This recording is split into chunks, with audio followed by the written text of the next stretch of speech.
Adityaya Namaha.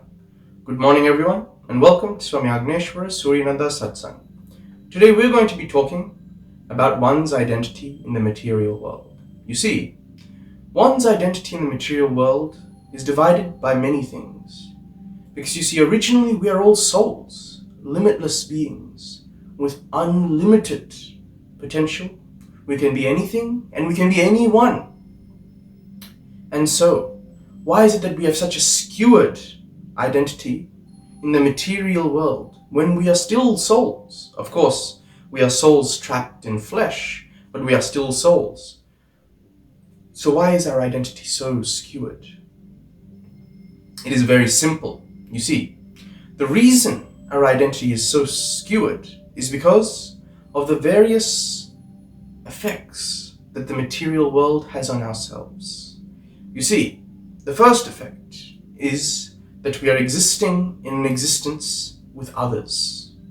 And because we exist in this existence with others, our way of thinking changes. Because when we're in the soul state, we are limitless because we are simply the existence.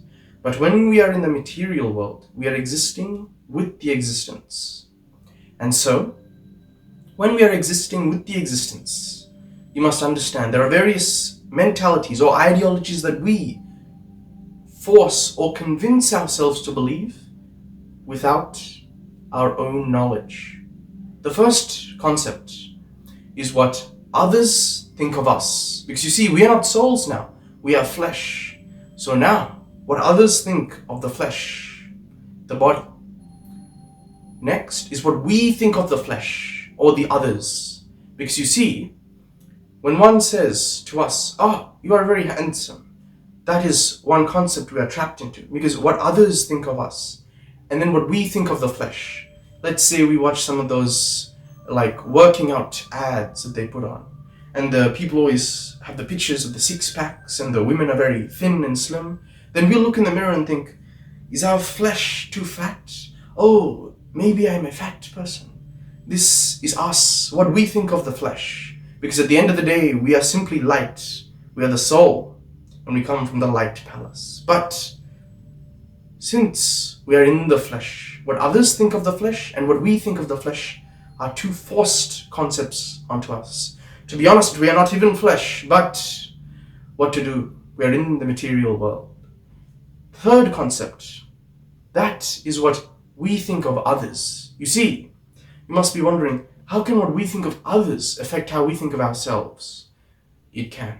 You see, if everyone around us is lower than us, or we feel that they are lower than us, let's say we are a big billionaire and everyone else are simple peasants, we'll think, we are big billionaires because of what we think of others. The fourth concept is what others think we think of them. You see, when others think we think of them in some way, they will react in a different way. For example, if we give off the perception and they think we think they are peasants, they will start acting all rich and upper class. And that will affect our perception of ourselves as well. Because eventually, if the billionaire is standing there thinking everyone is peasants, and then they all start acting like they're billionaires, then the billionaire will think, okay, his perception will change because everyone now is acting like him. You see? That is the difference. Also, what we think others think of us. Not what others think of us, but what we think others think of us. You see, the difference is, the others might think something good, but we might think the others think something bad. And so to counteract that, we'll act in another way. And you see, over all these different ways, and all these different thoughts, we end up creating this skewed identity of us. We are some fat, some lonely, some depressed, some sad, some loser. These are all skewed understandings that many people have had because of what we think of ourselves, what others think of ourselves, what we think of others, what others think of us, what we think others think of us, and what others think we think of them. You see, these are all thoughts. And these thoughts skew it. At the end of the day, we are all limitless. The truth is we are limitless. we are souls.